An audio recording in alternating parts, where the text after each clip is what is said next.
This is my story. I was born in 1989 in a town called Carlsbad. I was an immediate anomaly. Right in my mother's arms in the hospital, I was able to understand what was being discussed. I was able to say, I was able to understand a lot of things that were said. My sister, noticing this, my older sister, she asked my mom, "Do you see that?" And she told her, "I think he can understand us." My mom replied, "That's impossible. He was just born." My sister, watch. Michael, blink once for yes, twice for no. She asked something that was definitive regarding something about her name, I believe it was. She tested me on whether I would recognize her name from, the womb, or whatever she was expecting. And she gave a false point, and I blinked no. She got excited, asked if she was a girl or a boy, and I confirmed she was a girl, which is not something a newborn normally understands. At this point, everybody is really confused, and then she asked one more question, something. I don't remember what the third question was. I only remember those two, and those were two of them, whatever order they were. At the time, though, she had finished all three questions testing, and looked Mom said, "Mommy, he's a genius."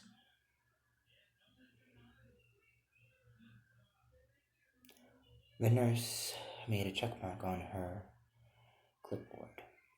I was aware of this the entire time as a newborn. The doctor noted this, and immediately I was recognized for this trait of exceptional intelligence. I do not know how this works, but that is not important. By the time I was 1, I was able to comprehend if I wanted out of the crib to gnaw on my crib, and then when my mom came in, open my mouth full of wood chips in her panic, wondering if I have lead poisoning, which I didn't. She took me to the doctor, which is not something I guess I accounted for. I just wanted out of the crib. Turns out I did not have lead poisoning, and the doctor said I was fine. At that point, they stopped really trusting my mom, even though in the sense they should have been. They did not consider the options, though at the time it was the 90s. What did they expect? They wouldn't have known much. By the time I was 2, I had yet to read, yet I could play video games and still win without being able to read. Beating the second Legend of Zelda without the ability to read, which is one of the most difficult games out there. Not quite as difficult as the original Ninja Gaiden, but still. By 3, I had learned how to read. Prior to that, though, around 2, I had wandered into the cupboard, and they didn't have safety covers and locks on that time. And I found a bowl of what was cleaner and promptly thought it was interesting and tried to drink it. I was fine, but I thought it tasted disgusting. I walked off, nothing happened. By the time I was 3 and I learned how to somewhat read, as I was learning how to read at this time, I noted the bottle and noted that, nothing happened, and it should have, because I drank the bottle and it should have hurt me or done something, but it didn't. I didn't even know what I was doing. I wasn't even reading at the time. But I'm glad nothing happened, though at that point, they started putting safety things on different locks and dressers and stuff. But, I noted that by reading it, it was a hazard and that I was more confused as to why nothing happened. Weird things like this continued to happen. By the time I was 4, I was able to comprehend various things. My mom was trying to help nurture my gifts. I was stood in the corner for being very unruly. I needed this discipline. My mouth would not stop running. I continued to backtalk, so at one point I had my mouth duct taped shut. This taught me to bite my tongue. At one point, after a few of these, instead of learning as I was kind of learning, I ripped the duct tape off my mouth and continued to yell at them. I was warned that if I did so again, they would put the duct tape so that it was on my hair, and that hurts. I realized that if I didn't want to pull out my hair, it was wise to shut my mouth. And so I walked back into the corner as they marched me over there, and I served my corner punishment sentence, whatever at the time. That's what it seems like. Time out. By the time I was 4, I was tested at NMSU, was found to have a very high IQ, genius, and gifted, a lot of gifts, very, very intelligent, very apt, and that it was likely I should probably start off in a early head start, before anybody else, and so I started off in a head start, preschool type of situation to nurture my gifts, special situation like that. My mom was a business major. It was also around this time she started teaching me about responsibility and frugality, management, time management, so on. She also bought me a set of encyclopedias called Childcraft books, which were quite useful in helping me learn how to read. There was a little voice tape-like book that was basically a tape and a picture book with letters and words at the bottom. Like most children's books, it had the text under the picture. The tape played it like an audiobook. The audiobook played the entirety of the text on the bottom of the pages, and at the end of each page it read the text on the left side and then the right side. After it completed that, it dinged. And it did this to indicate to turn the page. As this went on, there were people hovering around, messing around with various situations. But as I was reading this Childcraft and I had learned how to read through this material and was continuing to use these, I found that the other side of the tape had no ding, indicating I was supposed to know what to read. This is how I learned how to read. And then I started devouring those Childcraft books, and one of the first novel-like books I was reading was Goosebumps, provided me by my older sister. It came from beneath the sink. I believe it was number 32. I still remember that, if I'm correct on that. I recall that correctly. It was also around this 4-year time that I was 4 years old, and my mom was taking me to the store and would present me in front of the products and point out to me the price and the amount on the objects and tell me that if I were to take these prices and compare them to the amount of quantity of the item and find the base of each point, this is known as the unit price, and I must compare it to the unit price on the tag, because that's how businesses get you. I still remember this conversation held in her while she was pointing this out. I still remember that lesson and use it to this day. I'm grateful for that. Anyways, as things continued, my gifts, mom, everything continued. And she was a gift, yes. I am grateful for her, for those wondering. By the time I was 5, I had already entered kindergarten. I was a year ahead of everybody. That meant I was a year younger. Everybody else had to wait another year to reach the same grade I was. So on top of having a head start, I was also a year ahead of everybody. I also finished all my assignments really fast. I used to question the teachers. I would stand up against bullies. I helped people, cross the street. I did a lot of things. My mom taught me a lot of things about being a gentleman, such as opening the door, kissing the hand. She had worked on cars before I was born, so she taught me a lot of that. She used to be her own mechanic. She would be under the car, fixing it herself. She didn't need anybody else. And my step-parent, for my brother's side of the picture, my younger brother, who was born when I was 4,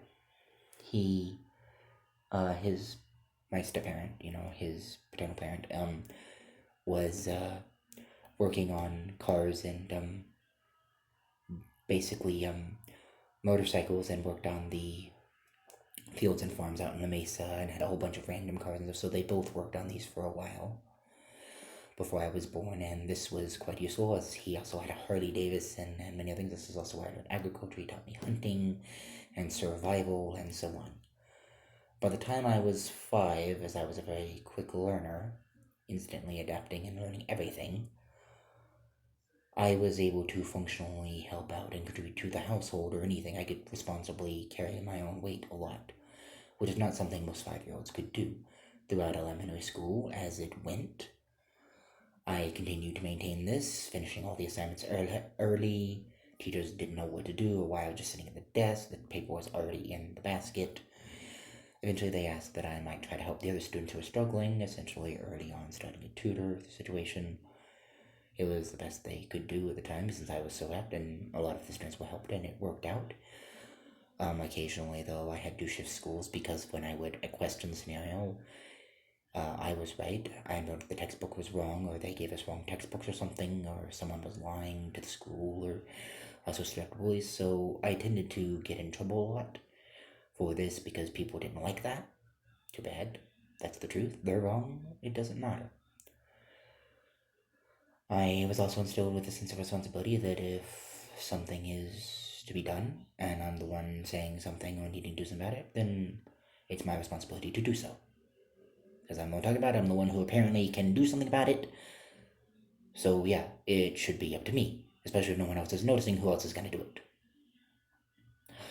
I carried this with me through this as well. This wound up with a sense of contrast to the authorities at the school, who tried to tell me that what I was doing was wrong, and basically conforming to the problems that were going on, including the bully, and siding with them against their victim. And so when I defended the victim, I apparently got in trouble, so did he, but he probably wouldn't have gotten in trouble had I not done anything. So I accepted that and just maintained that the school was wrong for siding with them. And my mom used to say something like, they lost the right to teach me. So she moved me to another school, because they didn't really want me to continue that, and my mom basically flat out looked at them and like, you're wrong. He's right. He did the right thing. She even asked me, and so did my older sister when I got home, do you regret what you did? I'm like, no. I did what was right. They're the ones who are wrong. And she's like, good job. By the time I was 7, things had continued on. Apparently, I had went through a lot of weird, various issues. Some diagnoses, some not. At one point, I had asthma when I was younger, 4 to 6, and had to be on a breathalyzer. Apparently, it just disappeared. Doctors don't know what. Seems really suspicious. They assigned me that, and then that disappeared, as I didn't seem to have any problem breathing, just some coughing. Other weird stuff like that happened. It was around 7, my mom was visiting a social worker for some reason. People continued to poke around. And one point, I was responsible enough to maintain on my own as a 7-year-old, so I was able to go around and do things. At one point, she had to go to social work and left me around the area and said, don't leave the area. So I didn't.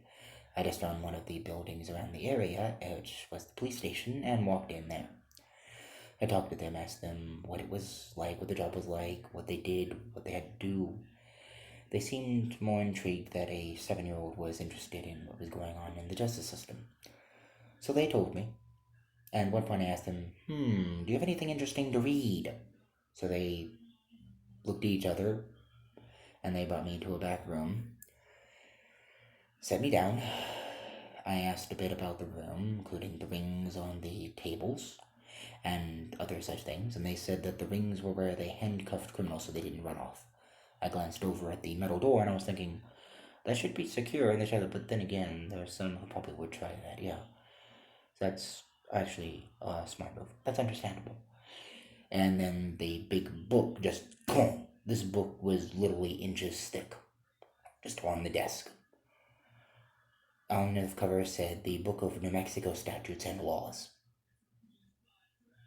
I only responded with, ooh, interesting, and turned the cover, and kept reading. I got 70 to 80% of the way through the book before my mom supposedly showed up. She was looking for me. The police opened the door, and she walked in. He's right here, ma'am. Like, there you are. And I'm like, oh, you were looking for me because, well, I was around the area, obviously. She goes, no, I was going to have the police look for you. I paused. I was like, why would she have to do that?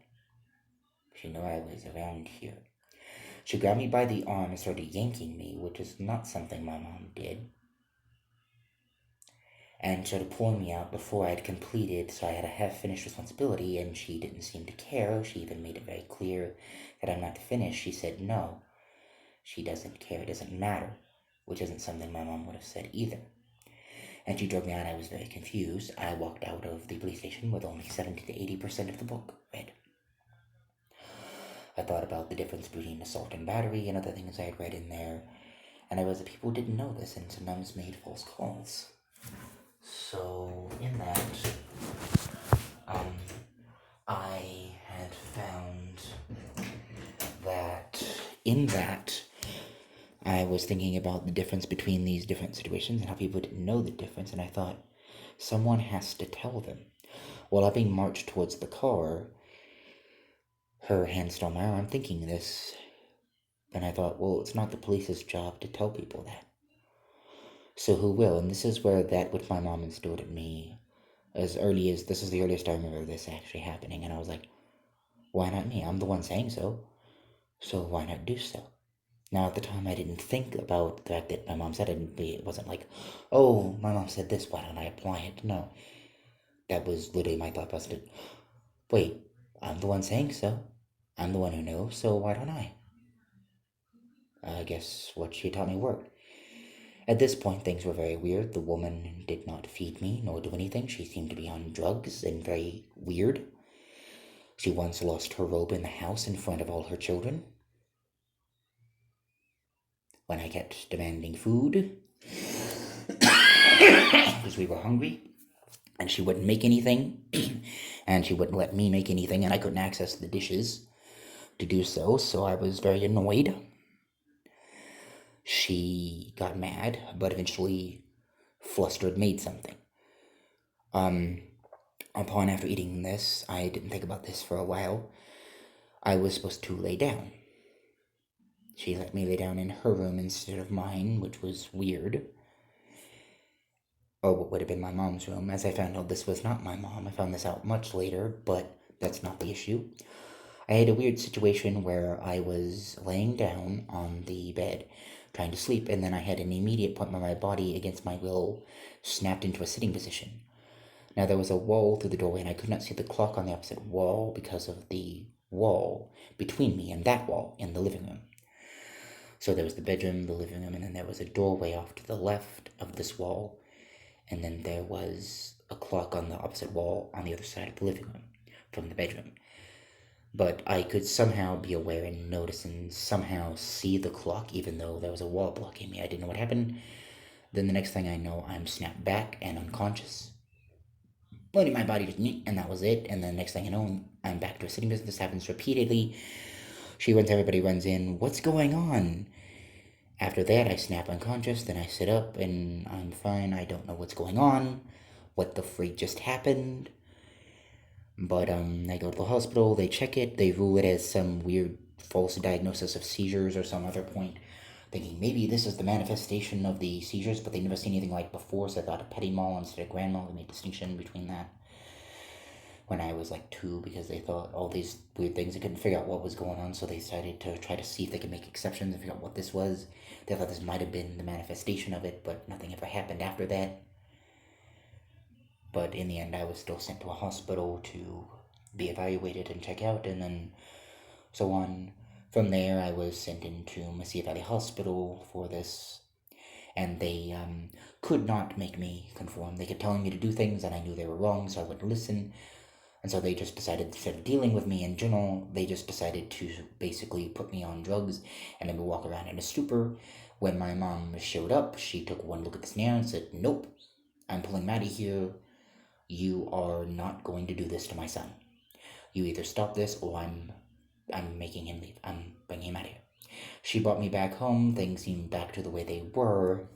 And then things switched around again roughly around the time I was 9. When I was 8, I took the lessons I was doing as my general trying to help those situations I always was and instilled by my mom and all things to an extreme, along with what I'd read in the statute of laws, and I kept up to date and everything, finished the rest of it as I was going. But when I was 8, I was walking down the street, and I saw a burning building, a house on fire. There was a car in the road, sitting parked in front of it, but no one else. The neighbors weren't doing it, no fire trucks, nobody in the parks, nobody on the side, nothing.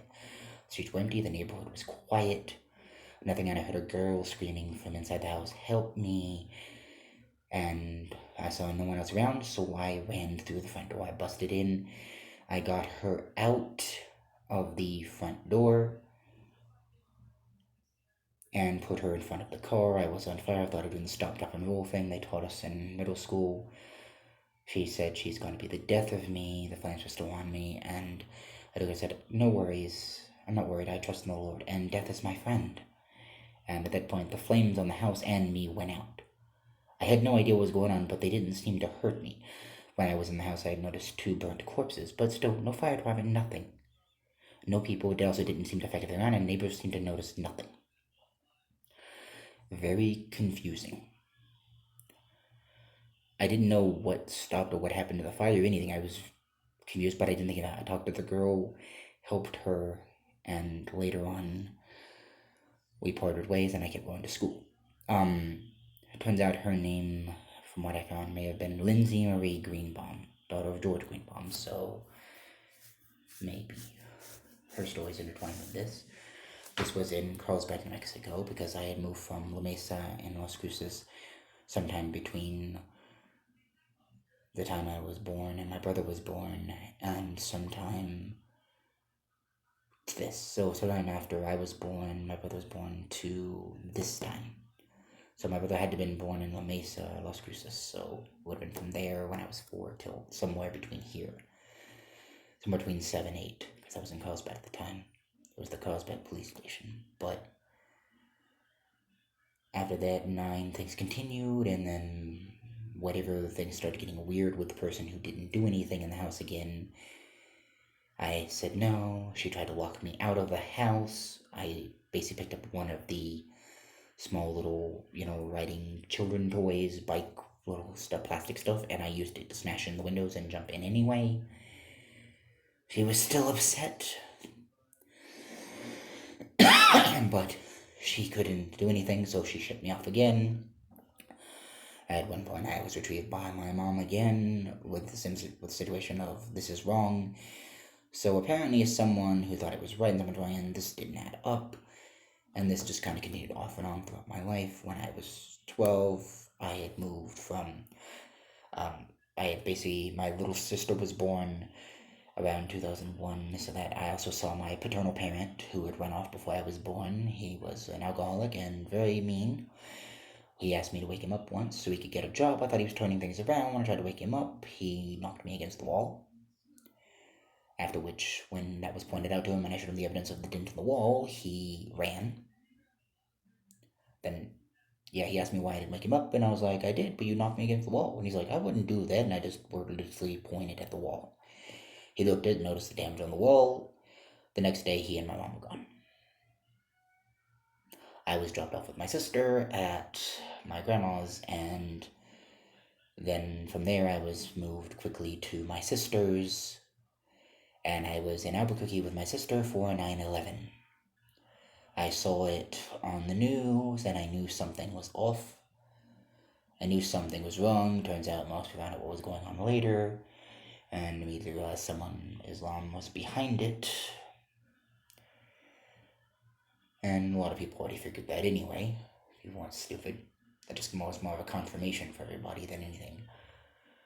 But as I was saying, things continued on from there. I was with my sister and her husband for a while, and then they gave birth to my niece a few years later, and things continued on from there. I attended middle school, high school. But when I was 12 in 7th grade, I once read an published study in a book on a shelf in one of my teacher's classrooms, and it mentioned something about supernatural phenomena, which I had been interested in for a while. Since at 7, I was also able to somehow move the wind. I even ran inside and got people from inside my aunt's daycare. My aunt is Linda Loftus. She runs Miss Linda's daycare to go outside. Only one of the twins really went outside at the time. Like, I can move the wind. Watch, wind, pick up. And then the wind moved. I've been doing this for a while. I've since learned what that is. These are real, but I don't know. But this study was about this. I was never a part of the study, apparently. But people were tested, checked, and this actually, according to what they said, they found these things happened. These phenomena, these supernatural abilities like psychic abilities, telekinesis, etc., they all existed. They could see people doing them. And yes, they had plenty of findings where it was happening. They saw point A, point B, cause, effect, causality, but they couldn't quite explain how it got from point A to point B. They knew it did, and they knew what was going on, but they only missed like one factor. But because they couldn't answer that factor, they decided to just disregard it, sweep everything under the rug, and throw them inside the mental hospital. Apparently, this might have been something tied, but irrelevant. At that point, I was looking at it, and I was like, I didn't know anything about whether I was involved or not at the time, but I thought, well, then, that's very unethical. That's wrong. Why would you just suddenly decide that just because of one factor you can't use, you don't have, you just sweep it under the rug and act like it didn't exist, and then just decide to... You just said they were verified, now you decide to just throw all that under the rug for no reason, when you clearly have grounds for things, and you said this, and then you decide, why? Because it doesn't suit you? That type of bias, I was taught, was wrong. It was also during the 7th grade that I took a woodworking class, and that I also took a business ethics class, work ethics class. I was also part of the chess club here, and a whole bunch of other things. But at that point, I decided to learn as much as I could about health and psychology as I could, and then eventually decided to see if I could help get those people out and clear their names. I found that my being thrown into this now, as now self-aware, into these mental hospitals and other such health and situations, I realized that what was going on because of this study and situation, I was, oh crap. So the next time they wanted to do so, I was aware of what they were doing and I let them. When I was a little younger, was there at the canal where La Llorona drowned her children, supposedly. I talked to her about this now. She mentioned her children were kidnapped, and that those weren't her children. Those were dummy mannequins. Someone had switched out her children and given her mannequins. Apparently, these people also disregarded her. The health people came. They called her crazy, that she was a murderer, and apparently, from what I know, she's still in the mental hospital.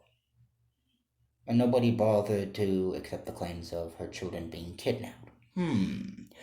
But all this was basically something, as I looked into this and went through, found out, along with various forays into the oppressive parts of the health system, at which apparently the corruption was growing. Apparently the Muslims had a great deal to do with this as it was going, because they were essentially very angry and trying to take over a country of America. So it continued. A lot of countries apparently were, because they did not like losing the war, and as typical country versus country, this is how it goes. Whatever, retaliation, sore loser, it doesn't really matter. Basis here is that as it went on, this is basically how it went for a while, and this pattern continued with all of these just pretty much all coinciding, and running through my life for quite some time. When I was 15, I was in one of these hospitals, and I had decided that had enough of their crap. They wouldn't let me call the police, so I caused a scene that made the police show up. When they asked me why I did it, I told them why. They seemed very confused that someone would have to resort to such means to get the law enforcement into the hospital wing, the unit, just to report a crime. At this point, they asked me what they could do because, given the scenario, they couldn't do anything. The only way the place they could take me, as they had nowhere else they could do, nothing they could do for me, was to take me to prison or the station and see what to do from there. And I told them that jail was better than what I was going to. At that point, they got a very concerned, worried look, as anyone who would say that is not in a good scenario. So they let me go there. They were very lenient about it. They did not really seem to think I belonged there. So they did so, given the scenario, and let me go there. I kind of just sat there. Most of them did not do anything. It was also in these places that I was going through, like 14, 15, that I started exercising and weightlifting. And my aunt had also taught me to have moderation regarding video games and media. I'm grateful for that discipline. I put more effort into the exercising, and my artistic skills would never have happened